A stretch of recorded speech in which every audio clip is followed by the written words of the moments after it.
Trash.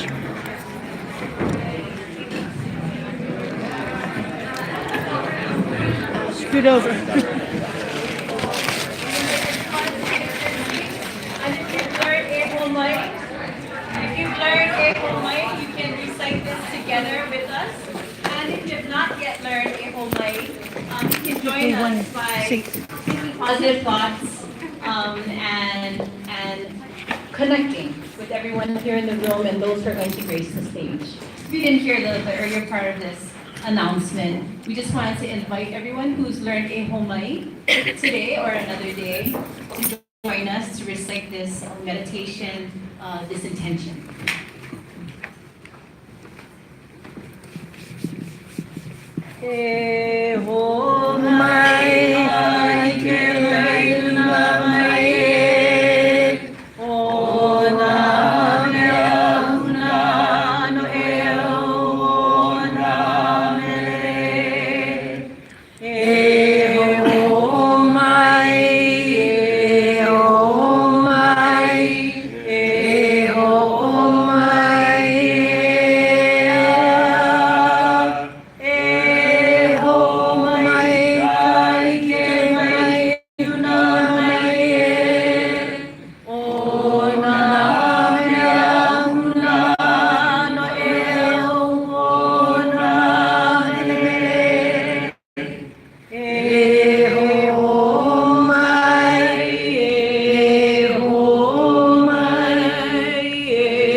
Colleges and universities use this very short mele to ground themselves, to center themselves, to ask permission to start learning.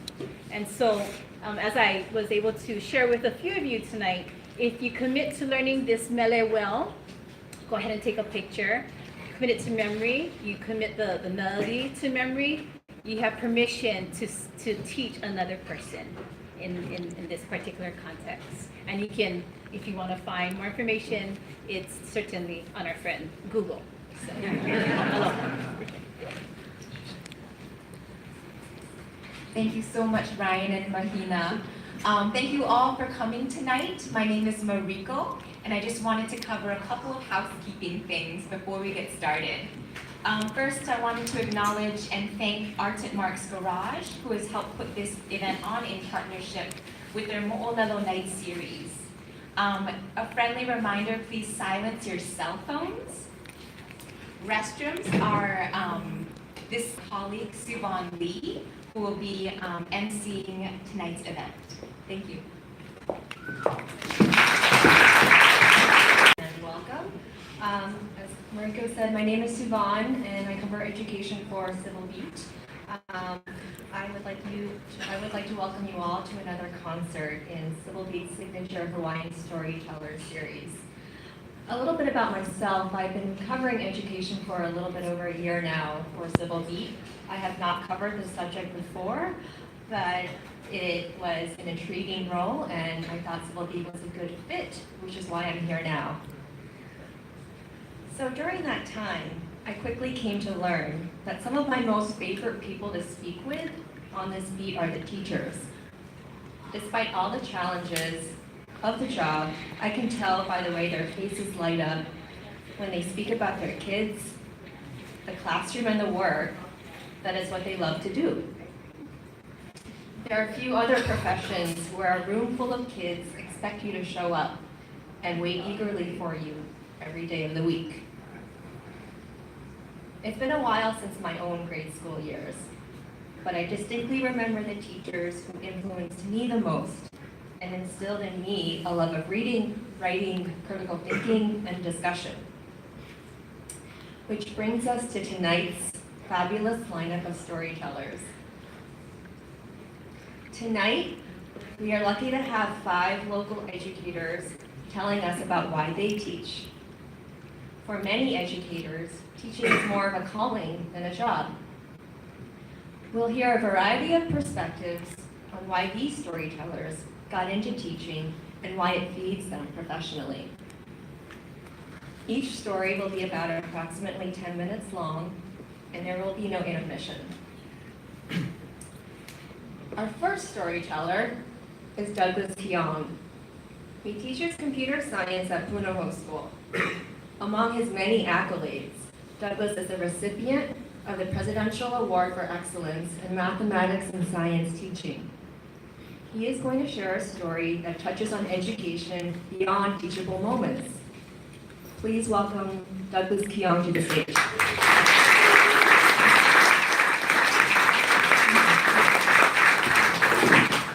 Thank you.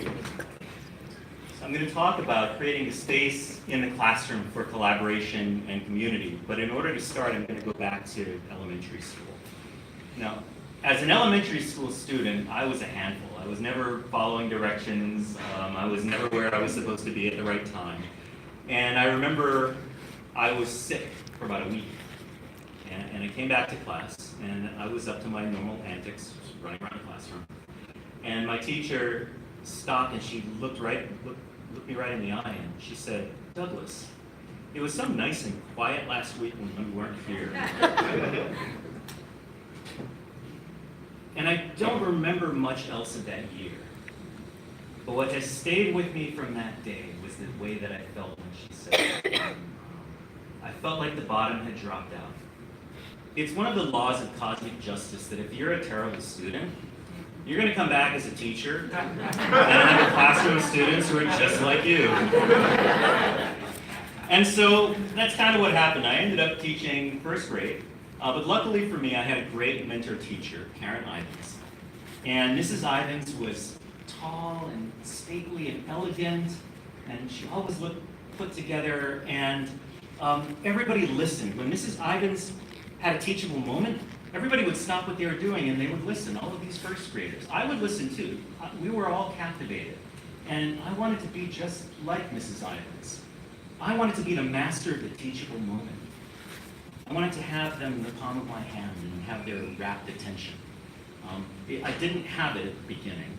I remember there was a time when we were out in the playground, and when one of the students was running across the playground towards the street, and I yelled after him, I said, "Justin, stop!"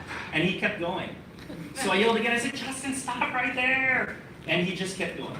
And Mrs. Ivins, at my shoulder, she turned around and in a voice not much louder than her normal speaking voice, she said, "Justin, that's quite enough."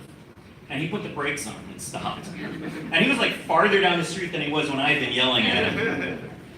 I couldn't figure it out, but I resolved to figure out what was it about Mrs. Ivins that made her special. Was it her voice? Was there something magical and mystical about her voice? Something about how she said things? Was it the fact that she never really yelled? Maybe I yelled too much. Was it the way she dressed? I thought maybe dressing a little more formal. She always wore really beautiful dresses, sort of right down to the floor. I didn't wear dresses, but probably would have worked for a little bit. But I started dressing a little bit more nicely when I went in, and it didn't make any difference. The first graders didn't really seem to care whether I had a necktie on or not. Maybe it was the way that she always used their first name when she spoke to them, so that they knew that she was talking directly to them. I thought that after a year with Mrs. Ivins I would figure it out, but I never really did. By the end of the year, I didn't feel that I was capturing their attention any more than I started. But I went on, and I taught more, and later on in my career, I was a technology specialist at a middle school, and I had a standing meeting with Jenny, the middle school head, and I would go in there with all of these questions and plans and problems, and she'd always start every meeting by saying, "Douglas, how are you today? What are you doing this weekend? How's your wife? What are you planning for the spring break?" And I would stop and I would talk and I would answer her. And she would remember the answers. And we'd get into talking, and before we realized it, most of the hour would be up. And we never really got to talking about all the important stuff, like, you know, how the budget was going to get filed, or which purchase orders were going to get filled, or, you know, how we were going to schedule the science teachers in and out of the computer lab the next week. And so for a while, I actually thought that, you know, maybe Jenny's just not really good at time management, you know. But, you know, believe it or not, somehow the budget still got filed, purchase orders got filled, and that computer lab just kind of seemed to run itself after a while. And it wasn't until many years later, when I had my own staff and I had my own meetings, that I realized that by starting every meeting, by focusing on me, Jenny was telling me that I was more important than any of those problems or questions. Those things would work themselves out. But what I thought was important, what I thought mattered, and that the middle school was a better place because I was in it. And I went back to thinking about my days with Mrs. Ivins, and I thought about the times that I had observed her with her arms full of books, walking up the stairs, and she'd stop and she'd put the books down on the stair, and she'd help a little boy tie his shoe. Sometimes she would reach out and she'd just tussle a child's hair for no reason, but just to say, you and I are here together in this moment, and that's special. I thought about the way she would greet every child by name every morning, and she would ask them questions. How are you doing today? How's the pet bunny? I know your dad was off on a trip. Did he come back? How does that make you feel? You must be really happy. And you know, when I thought about it, I realized something. You see, I had always thought that great teaching happened in the teachable moments. But I finally realized that great teaching happens in the spaces between those moments. Great teaching happens in all of the things that you do, and all of the conversations that you have, and all of the ways that you provide for students to get to know you and to get to know each other as individuals. Great teaching happens in all of the ways that you tell students that they matter, and that the technologies, the tools, and the projects may change, but one thing doesn't change, that you are an essential part of the classroom, and that no one is invisible. Everyone has value. And so with these lessons, I tried to take these lessons to heart and apply them in my own teaching. I teach computer science. I've tried to build community and have kids realize that it's not about me in that classroom, it's about us. So we have a Slack channel. We've set up a Slack channel so that kids can support each other. It's kind of like an online environment. And now we've kept that Slack channel running for about 3 years, and we've got people are coming back after about 3 years, and we have students who took the course 3 years ago, they graduated, and students will come up with questions, often after my bedtime. They'll post it and say, I'm really stuck, can someone help me? And some other student will come in and help them. Not because they're getting class credit, but simply for the reason to help somebody else. We have a puzzle day where we actually get kids together. It's open not just to computer science students, but to anybody who's interested in solving puzzles and having fun. We give them a packet of puzzles, and we give them pretzels and pizza, and we get together and just help each other. We actually experimented with creating a collaborative final exam. So typically, we always used to do this. We'll give them 4 pretty difficult problems before the winter break, and we'll say, go research these, work on them, and solve them. But when they come into the testing room, it's closed book, and they have a set amount of time to take one of those problems at random. We assign them a problem, and then they need to actually write down a solution to the entire problem. And it's pretty rigorous. But what we do now is we have them work on it for an hour, and then at that hour we stop and we collect all the papers and we redistribute them randomly. And so you'll get somebody else's final exam in progress back. And now it's your job, and it's probably going to be a different problem, but now you need to give them feedback and say, I see what you're doing here, don't forget about this step, or I think you made a mistake here, you might want to check this. And we then collect them and pass them back out again. Then you have half an hour to incorporate some of the comments that you've got. It's not enough time to completely redo your strategy, but it is enough time to use the help of a classmate to make your solution better. And then you're graded not just on what you knew about the problem, but also your corrections for other people. And what we hear from students is they say they actually work harder on this kind of an exam, not because they know they're going to be tested on one of the problems, but because they're actually very ashamed to get somebody else's work and not be able to provide useful help to them. So the motivation has changed from being simply about individual achievement to helping us get together as a group. And so these are some examples of things that we try to provide so that we get to know kids and that kids can get to know each other's strengths and show them in different ways. In many ways, it reminds me of a story. I have a colleague who purchased a house and on a hill. And on the grounds of the house, there was a tree. And this tree made some of the worst oranges that you can possibly imagine. They had like really thick skin and they were really sour. And they said, you know, we're gonna have to cut this tree down and put in something that's actually useful. But actually her dad is a farmer and he came over to visit one night. And he looks at these oranges, these thick-skinned, sour oranges, and he said, oh, no, those aren't oranges. Those are actually lemons. They're like really big orange lemons, some variety of lemon. And you know, the funny thing is, as soon as they realize they're lemons, they're like, wow, these are really sweet. And they give a lot of juice.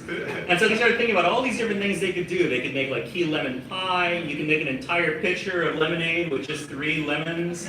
It was pretty amazing. They started thinking of all these possibilities. And so the tree went from being useless to being one of the, probably the most useful tree on their property. But you know, the funny thing is, the fruit didn't change. The tree was the same. What changed was the context. As soon as we stopped thinking of them as bad oranges, we realized they were really sweet lemons. And I think a lot about that and about how often at the beginning of the year I tend to label kids. I tend to think about them as a certain way. But the more opportunities you give kids to shine and show their strengths, the more possibilities open up for them. Because, you see, as teachers, we have a pivotal role. We need to create these learning environments for kids. And understanding where kids come from and understanding their strengths helps us to more effectively put together an environment that capitalizes on our kids' strengths. You know, it helps show kids that they're important, that they're safe, that they have value. And once you have all those things in place, that's what creates the space for learning to happen. Thank you.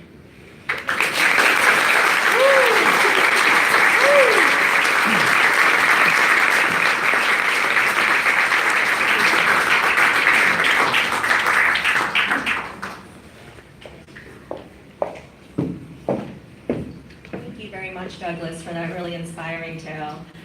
Yeah, sometimes it's all about your perspective and we get teachers like you to think for that education.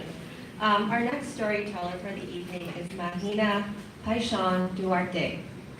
She's a principal of Kanuoka Aina Nusanshuri Public Charter School. Additionally, she is a co-founder and the first executive director of Pai Pai o He'ea, a private nonprofit dedicated to caring for He'ea Fish Pond, which is an ancient Hawaiian fish pond. She's an expert and advocate for place-based education and also Hawaiian fish pond revitalization. Please join me in welcoming Mahina to the stage. Hey everybody, thanks for stopping by the chat. Hello, Kakou. Mahina Paishan Duarte. I'm a Hawaiian Filipina from the verdant lands of Oahualua, or Oahu Ma'ihi Pukahi, and I currently reside in Kona with my family. So one of my first memories of education was actually from the bleachers of Nanakuri High School. Nanakuri High School. West Side. I was watching a family member's high school graduation ceremony, and that family member was my 17-year-old mother, and I was 4 years old. You see, my mom is a total badass, and despite the statistics of a teenage mother, she managed to graduate 1 year early with honors and hold down a part-time job while taking care of me.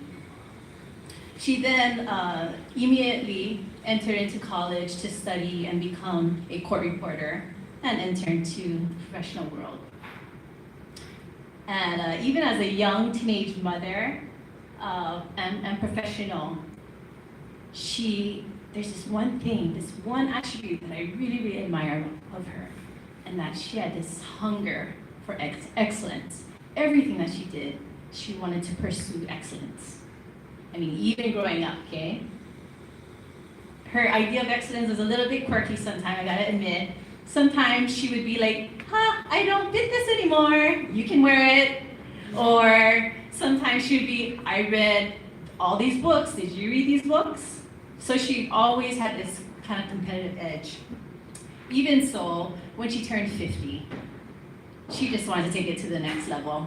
And basically, she trained really hard to enter into a Miss Fitness Hawaii competition.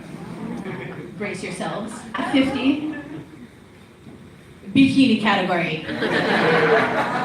Yes. After all, she's a third generation Filipina, American Filipina, where she, and her father graduated from college, served a very astute career, and her grandfather had the honor of being the first officer in the U.S. Army. So there's a lot of pressure to be excellent. And like many of you, we have our parents, our grandparents, and our great-grandparents that worked really hard to rescue us from the plantation lifestyle.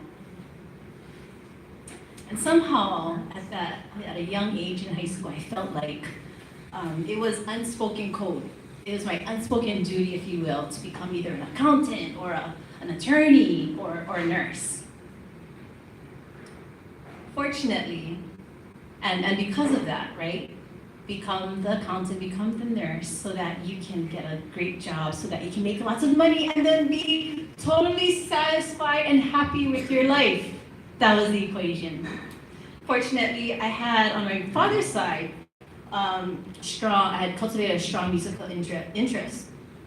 And in my high school years, I was deeply involved in my performing arts company. It was an a cappella choral group. And we sang this huge range of music. It'd be folk, it'd be opera, it would be hymnals, but my favorite was Hawaiian and Polynesian music. And in my junior year, we had this really awesome opportunity. We had to try out, and myself and 60 of my peers had the great fortune to represent Hawaii and her beautiful culture and beautiful customs to perform at the Pacific Island Arts Festival in Rarotonga, Cook Islands. We trained for months, learning new songs, new dance, getting acquainted with the customs so that we could be appropriate there. And finally, when we got there to Rarotonga, beautiful Rarotonga, no joking, it was almost indescribable. Everything that you would imagine in a National Geographic picture, that's what it smelled like, felt like, in every sensation. I vividly remember the skies and the ocean being totally animated. I still remember, I can kind of the smell of fires intermingled with tiare and lei plumeria and drums beating and people seeing where they went. So it seemed very idyllic. This basically felt very much like the opening ceremony of the Olympics. And we were there really we had a huge kuleana, right? We had to be there to represent the most authentic expression of living Hawaiian culture at that time. I want to share this with you. E maui e, ho'olo no I ka leo ka makuahine. Makuahine, ina e, ua holo e kala, pulu pulu to tapae. But we were here in Rarotonga not only for these performances, we're actually here for a greater kuleana. And that was to welcome home our mother canoe, Hokulea. This is a huge deal, not only for Hawaiians, but for Rarotongans and all of the islanders that make up our Pacific peoples. And after we had completed our major performances, we were waiting. We were waiting for our canoe. We were the welcoming contingent or delegation. but we got really, really worried. We got really worried because we couldn't contact them and we didn't hear from them for more than a week. So what had happened is that we became so worried that we would actually, we joined in prayer. And you saw all the Pacific Islanders, they joined in prayer as well.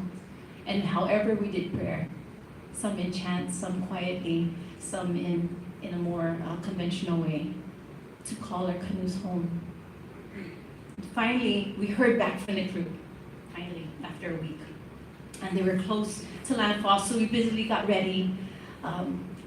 By this time already, we're like family and calling out our Pacific cousins, and we're at the shores, ready to welcome home our canoe with leis in our hands. And we're singing at the top of our lungs with all of our heart and all of our might. And that's when I saw my lavui. I saw my Hawaiian heroes come off the canoe with their salt-crusted papa'a bird faces and their wind-tethered hair.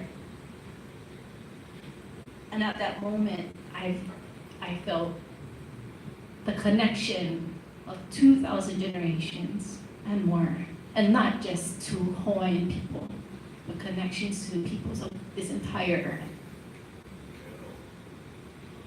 I cried because it was that deep purpose and connection that I was seeking as a young high school student. And I knew exactly from that trip, when I returned home, okay, my trajectory is changing. I am not going to be an attorney, high-powered corporate attorney. I am going to make sure that I learn more about my language and culture. So I changed and I wanted to major in Hawaiian studies. 5 years later, I found myself training to go on my own open ocean voyage with Hokula'a's sister canoe, Makali'i, on the island of Hawaii. I got some Hawaii island over here. And it was the Emau voyage. And it was to honor Master Navigator P.S. Mau Piailug. It was to honor him because he was the brave, courageous teacher that despite all of the criticism that he was receiving from his Master Navigator peers, broke the kapu and said, yes, I will help the Hawaiians remember the art and science of wayfinding. I will do that. So we wanted to honor him and take him home on one of the canoes using the art and science of navigation that he helped us to remember. It was a 2,100-mile journey. We left from Ka'upulehu, and the first stop was Majuro, Marshall Islands. I was on the first leg, very honored by that. And on my crew watch, we were broken up into two crew watches. In my crew watch, I was the only wahine. And we had the 12 to 6 shift, meaning 12 a.m. to 6 a.m. and 12 p.m. to 6 p.m. Perfect, because we get the most beautiful sunrises and sunsets. About 14 days out, we encountered this really, really heavy storm, huge storm. I was on the steering suite, that was my favorite position. And the swells were about 8 to 12 feet, but I felt like it was like 25 feet. And the rain was so thick, I remember it, that there was a full moon out, and we navigate by not only stars, but other elements as well, including the moon at night. The rain was so thick in this particular squall, we couldn't even see the silhouette of the moon, the full moon, and the seas became rough and confused. And despite that heavy weather, I didn't want to give up the suite. The guys were kind of throwing up on the side, and they didn't want to take it on, so I was proud to take it on. And I looked at my navigator, and I asked him, like, do you want me to get off? Because I couldn't see. I didn't know where the course was. And I was looking, I asked him, can you help me find the way? Can you give me my heading? He told me, you got it, trust. So for the next 30 minutes, I did that. I conjured up my kupuna, my ancestors, and I dug deep into the teachings and all that training. And finally, the skies opened up. And we were dead on course, west-southwest, sailing to Majuro. Have you ever surrendered yourself to your highest purpose?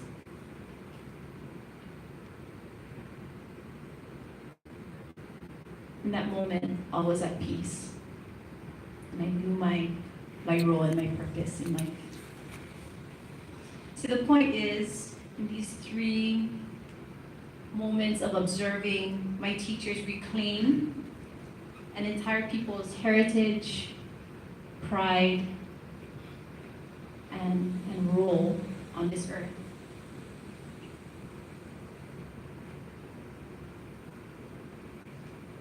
Is that Giselle Garduki, my mother, Randy Fong, Les Sabalos, Holoa Stender, my teachers at Kamehameha schools, Shorty and Clay Bertovin, teachers of art and wayfinding. You see, the common thread of these 3 moments is that these heroes are everyday people who heroically believed in the potential of a child. So for me, learning has been the most potent tool for the transformation of self and community. And there are 187,000 school-aged children in Hawaii, and we have some of the best teachers, administrators, curriculum coordinators from the best charter schools, Hawaiian Island Immersion schools, DOE public schools, and independent schools. And we do this through experiential learning, through Aina-based learning, through project and place-based learning. Imagine if we each of us, invested our aloha, our time and expertise in just one keiki. Could we turn the tide of statistics that plague us? Homelessness, cost of living. Could we be a kinder society? Could we be a more connected community? Perhaps could we be a healthier island home? Why do I teach? To transform. What is your call to action? Yavaanui, Yavaakialoa, Yavaapeleleu, Alele mamala, Amanuoka, Amanuokai, Iiviponena, Akaukahoku, Akauikamalama, Uahikimai. Mahalo.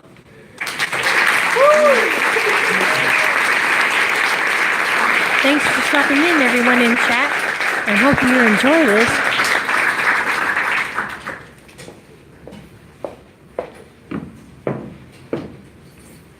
Thank you so much, Mahina. That was beautiful, very inspiring as well.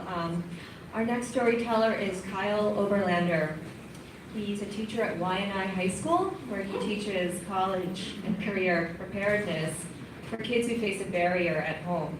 He's also taught special education. Kyle is a Hope Street Group Hawaii Teacher Fellow, and among the many committees he's on, he also serves as a co-advisor for the senior class, and he's been working hard this week to get ready for homecoming. Somehow in the middle of this busy schedule, he's managed to put together this story of teaching on Oahu's leeward coast. Ladies and gentlemen, Kyle Oberlander. Cool, thanks, Roots. All right, I'm a little tall. Okay. All right, so first, thank you everybody for being here. I think it's really incredible to see faces that are familiar and beloved and new faces, and especially somebody who began my journey, or I began my journey with her from Big Island. So Ekua and I taught together for at least 1 year when I was there 4 years ago.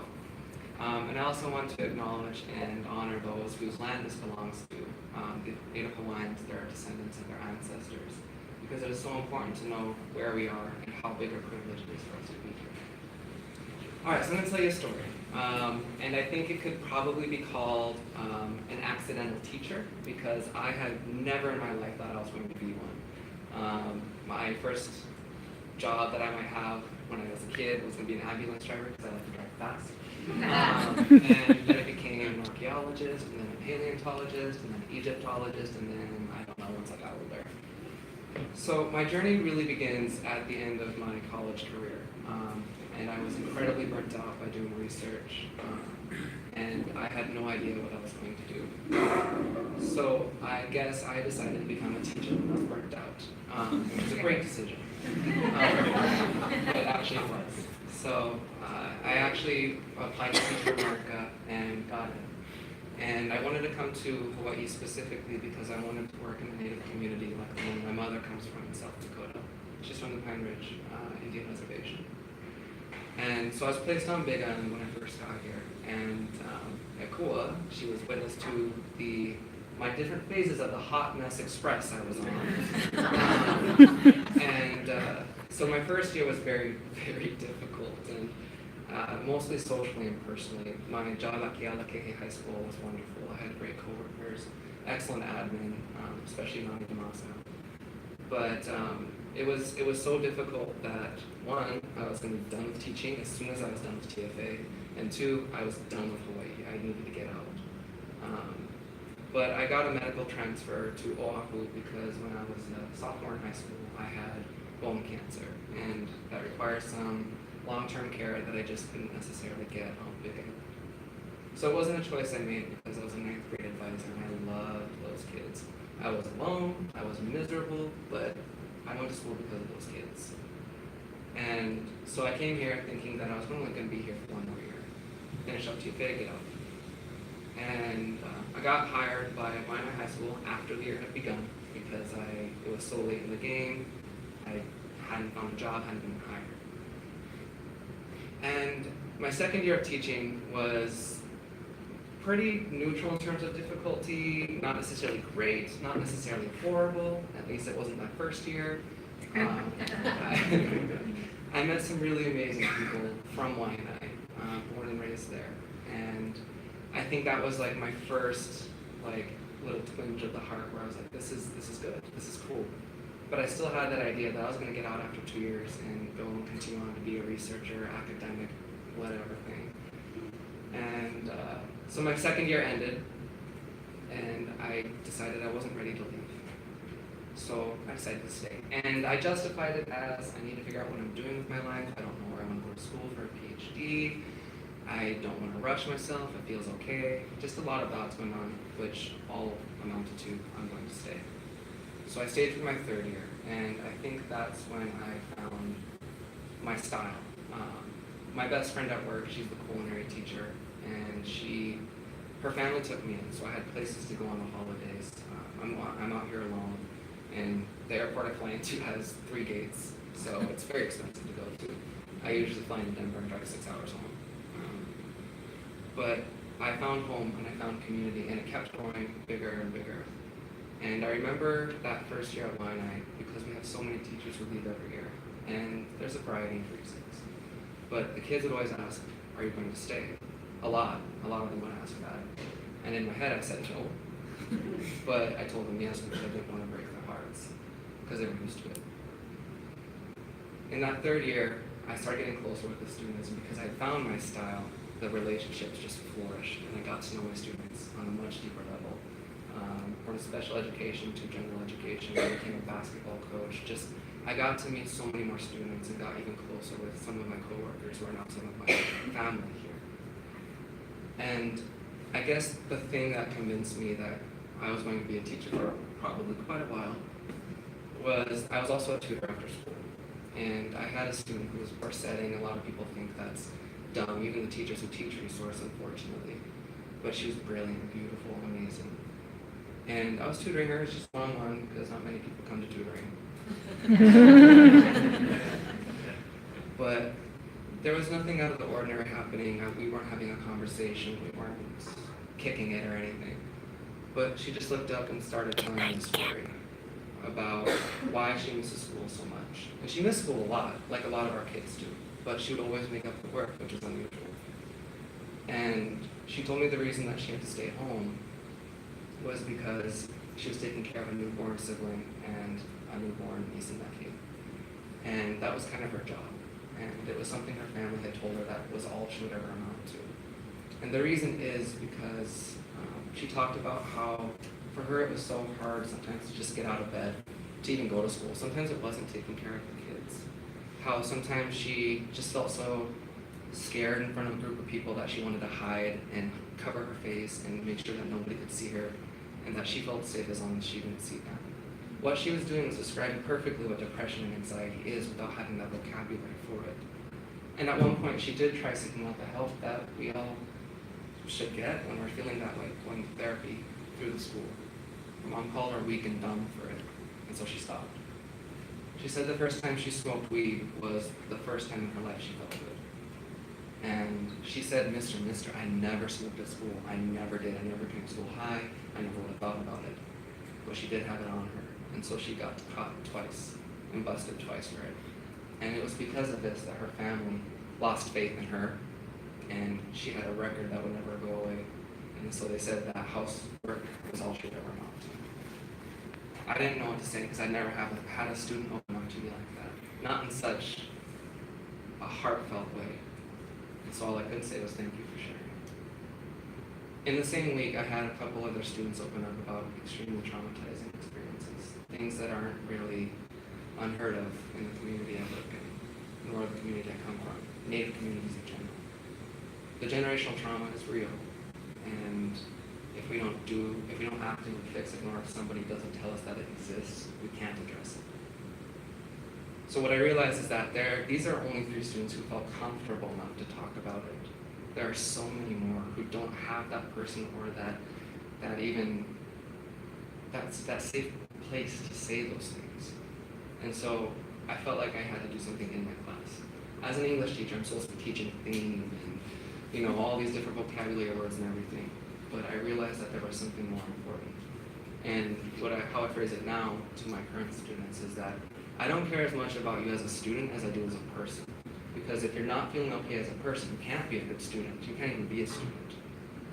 And so I created something called Sacred Writing. And I called it such because sometimes we need to engage in radical self-care, radical self-love. The society teaches us to give and go and go and go. And sometimes it means selfishly. Sometimes it means just to get to the top as far as you can go. But we never really stay in touch with ourselves. We lose touch with ourselves. And so what I did, I would share with them a little bit of my story to model what writing can look like as a coping mechanism. So I shared with them journal entries I had written when I was a sophomore in high school at Bowman Cancer, their same age. And sometimes if I didn't want to necessarily continue my story because I wanted to keep it fresh, I would share with them videos like Brene Brown's The Power of Vulnerability, these things that cut real quick. Like you couldn't just go surface level, like that stuff was going deep right away. And so the kids would write, and there was no writing prompt at all. It was literally just write whatever matters to you right now. And I told them, I'm not looking at your grammar, I'm not looking at your structure, I'm not looking at your spelling. What I want to see is what you think, what you need to say. And the main thing was don't judge yourself, don't limit yourself, write for yourself. And I did this, and I wasn't expecting the buy-in that I would get immediately. The kids went there. And this is probably the time, this sort of assignment that would make me cry more often than not just a bad day, like that happens going home, like little cry sessions, you just need to get out before you see people again. But just so that everybody can see how big a mess we are.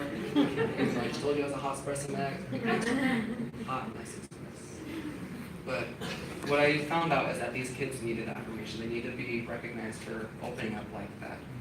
And so I started writing letters back to each and every one of them, all 56 of them, every week. And this is how I started every single week. I realized it was that important that content could wait. Kids come first. Where they are comes first. And it was through this that my relationships really blew up with these kids. I got so close with them. I see their huge hearts in spite of any record they have and in spite of any consequence they've deserved. That there's a story, there's a reason behind every action they have ever taken, even if it's acting out and just a cry for help sometimes. And I think that's what has kept me here and made me realize that this is what I'm doing here and made me realize that this is what I'm going to do and this is what's going to cause me to give up what could have been as a professor. And I had some fancy schmancy fellowship that would give me lots of money, but it's not worth it if it's not my passion. When I was in college and doing research, I thought that work was really sucky, but it was necessary to pay the bills. I thought that's just what adulthood was. But when I became a teacher, in spite of those cry sessions, in spite of those sleepless nights, in spite of some of the loopholes we have to jump through because of our school systems, it's worth it. Because there's never a day where you leave work that you don't think you've at least made somebody's life better, if not changed it. And so I wrote down some of my notes when I was driving from Makaha today on here.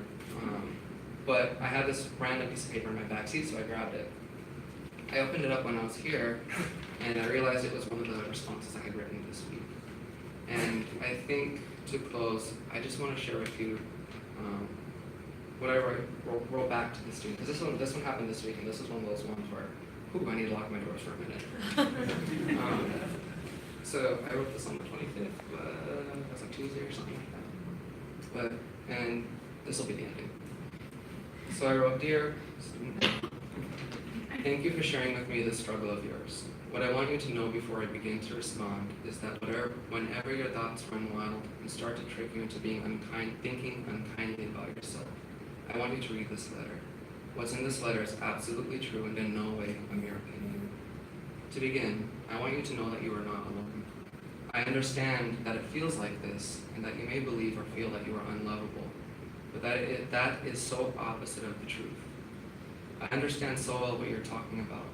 I don't want to take the focus off of you, but it is also something that I have struggled with my whole life, wondering why everyone I know has found their person, or even multiple people, and and having the luxury of choosing between others. I understand how it can lead you to resent yourself and doubt your own worth. It saddens me to no end that you feel this, but what you feel is so very real and important. I don't want you to blame yourself for the loneliness you feel, nor do I want you to think that it is bad luck to look the way you do. You are beautiful and not just on the inside. You are strong, kind, loving, helpful, considerate, ambitious, and 100% going to make this world a better place. Please do not hate yourself. My grandparents taught me that I cannot fully love and appreciate others until I learn to do so for myself. Instead of wondering, why not me? Tell yourself, I am growing, I am building myself. I am becoming a stronger, better version for me. When somebody is ready for me, they will find me. Until then, they are not ready for my strengths. Yes, it is so much easier said than done, but it is just what we have to do when all we have left is our hope. Even when it feels like all you have left is your hope. Remember your friends. Remember your family. Remember the teachers, like me, who think the world of you. You are not alone, but if you insist that you are, we can all be alone together until we are not. Stay strong, my friend. It will happen one day. You are an absolute gem, and it just takes time for some people to realize it. This is something I tell myself, and we must simply believe it to be true, because it is. You are amazing, and I will tell you this until you are able to believe it yourself. Sincerely, Mr. Obernath.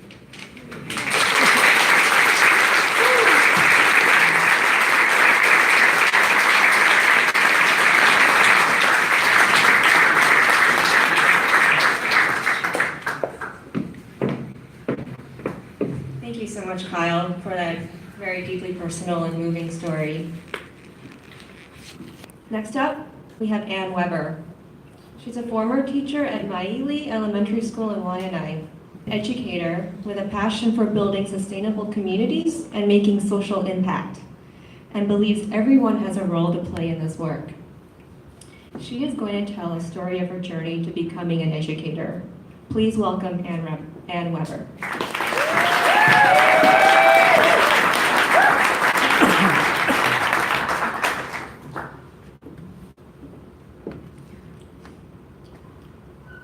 My father and I had a special tree. It was our tree. It was a big oak tree that we drive by every day on our way from kindergarten through 8th grade. The drive from West Adams, our home, to my school in Beverly Hills was just a few miles apart, but many worlds different. Every day we'd share a special moment, whether noting the beauty out loud or just calling it out as we passed. My grandfather and I also had a special tree. It was one of those great low climbing trees that sat out in the front yard. He had affixed a water hose to the trunk of it so that you could sit like you were riding a horse on the tree. And I'd sit in that tree and he'd tell me how the world was created. This was one of the stories my ancestors believe. In the beginning, the Creator created half darkness and half light. The people became very cold, and they asked the Creator to only make the world light. They realized their mistake when everything was overgrown, the plants were overgrown, they couldn't get any sleep. So they asked the Creator to change it to only darkness. Loving the people, the Creator obliged. Immediately, they saw that they could not hunt. It was too dark. The plants would not grow, and people started to die. They realized that it was the balance that sustains growth. The Creator gifted them a tree as a reminder for this time, to remember the dark time and their ancestors that passed away. The Cherokee people used the cedar tree as a reminder of this. It reminds us where we come from. It's sacred. My passion for teaching also grew like a tree. I still use trees to remember. To understand how my tree grew, you need to understand the stories that made up the roots, the branches to the sky, and the fruit. No one has ever really asked me why I teach. To be honest, I think it was inevitable. I think that the trees were planted long before I was even born. See, my parents were both public school teachers in inner city LA. They met student teaching at Union Avenue Elementary. But me, I went to private schools. Private preschool, private elementary school, private intermediate, private high school, private university, even private grad school after that. They told me often, of course, how lucky I was, but nobody ever believes their parents when they say things like that. They didn't know at the time, but they had been growing and tending to an educator. By kindergarten, I played school instead of house. I was one of those kids that loved school so much over the summers when my brother would play with me, which was not very often. I would always choose house, and he would not last in my classroom. My mom would bring home her school supplies, and I'd get to use real chalk on a real chalkboard and play with a fancy Apple IIe computer. And I'd play Spellbinder and Reader Rabbit and Oregon Trail, waiting impatiently for school to start again. I was completely shielded from the opportunity gap that was just 20 yards away from my front door. By the time the LA riots started, you could see the smoke from businesses and homes and looting happening straight from my bedroom window. There were people defending their homes and businesses with guns. All of the schools were closed. I didn't know it at the time, but I didn't live in what my elementary school would call a safe neighborhood. These are the roots of why I teach. I teach for home. I teach for Native kids everywhere. My tree grew as I had more and more powerful experiences with educators as I grew up. By 7th grade, my teacher, Miss Croft, she was 7 feet tall, almost literally, but also figuratively. She was smart, she was authentic, she was imposing. She played college basketball, she had these long dreads. She wore elaborate African headdresses every single day. She totally didn't fit in to my Beverly Hills Catholic school, and I loved it. We had such a special bond. The Archdiocese would do a survey of all of the ethnicities of its students in the diocese every single year. And every year I dreaded it. I knew that I was going to be the only Native American kid in my class every single year. By the time she read off the list of ethnicities, Caucasian, Asian American, African American, Latino, Hispanic, a few hands would go up each time. But only one hand would go up for Native American, and I'd do it slowly, and I felt awkward, and I felt as if I was admitting to some kind of crime. Everyone would stare at me. They'd stare at me as if the reality in front of them didn't match the one sentence about the Indian Wars we had read in our history book. Some kids would even argue with me about not being a real Indian. Ms. Croft was perceptive. She pulled me aside at recess that day, and she told me to be proud. She made me feel worthy. She told me that my difference was acceptable, that it made me belong. The roots were starting to take hold. By high school, Mr. Beckman showed me that my otherness was not just acceptable, but it was what made me special. He shared his authentic self with us. He himself met his partner in the seminary in Mexico City when they were both studying to be priests. They fell in love. It didn't last in the priesthood, obviously, and they moved to Los Angeles to be Catholic school teachers. Mr. Beckman understood the value that authenticity can bring to students and children in a classroom. He taught me to embrace it. Embracing it helped me come into my own as a Native woman, as a Native outside of my Native community, and as someone that grew up outside of the community I was educated in. My tree was maturing and the buds were sprouting. When I was 25 years old, my privilege finally hit me. Like any good millennial, I was taking a self-care day from my cushy corporate job. I was supposed to have that after college, so that's what I did. But faithfully, I decided to watch the documentary Waiting for Superman. Waiting for Superman is all about America's failing public school system and the educational inequity that does exist in our public schools. Less than 1 minute into that documentary, it hit me just how fortunate I was. The opening sequence of the film shows the neighborhood I grew up on. It's literally across the street. It's the 3 failing public schools that I would have gone to. It was like he was telling my story. This would have been my life. These were the schools I would have attended. But I was lucky and I got to grow up in this alternate lucky universe. I was listening that day. I really needed that. It made me think about what would make me happy in life and how I wanted to spend my limited time on this earth. It made me think about which tree I wanted to cultivate and which I wanted to forget. I joined Teach for America in 2013. The best decision I've ever made was to teach 3rd grade at my Ely Elementary in Waianae. My proudest accomplishment of my life was my time teaching. It was the most challenging, rewarding, and privileged work I was ever privileged to have. I was gifted with such incredible responsibility, and it was such a joy to be trusted with our greatest community asset. In a classroom, you truly reap what you sow.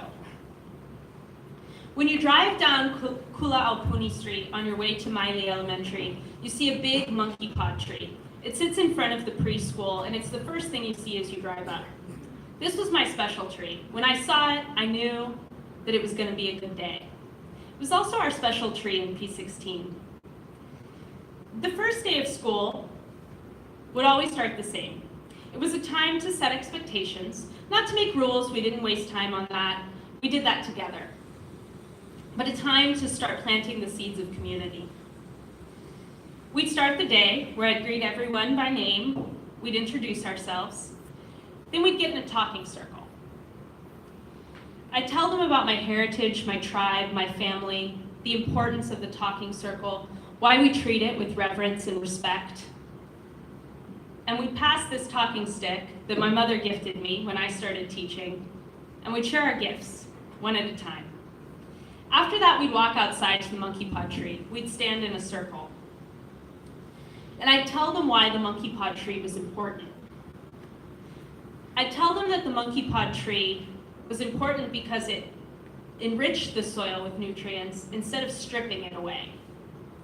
It provided comfort and shade from the hot Waianae sun. It was truly a giving tree. I also told them that they were planting trees that day and that they needed to water them to make them grow. We'd then go back into the classroom where I had a big monkey pod tree in bright construction paper taking up the biggest wall in the classroom. We could see it every single day, and we used it every single day. Above the top was our big goal for the year, growing into empowered learners. And each of the branches described the 3 ways we'd get there: through empathy, through hard work, and creative problem solving. I told them that they were also growing those branches, and they had to work on them so that they could support the lessons that the monkey pods would hold. Every day, we'd add pods to the tree so that we could watch it grow bigger and stronger. Those students taught me my true role as an educator, that it was to create community so that they could do the important work of learning. If there was no community in that room, no trust, then no learning could happen. I'm no longer in the classroom, but I am still a teacher. At Impact Hub, my goal is to blur the lines between education and business, to make it so that they're branches on the same tree instead of opposites. My tree is still growing, and it still will, because teachers are always learning, always teaching, and always growing. I'll continue to teach because I will continue to teach because Indigenous kids need to know what Indigenous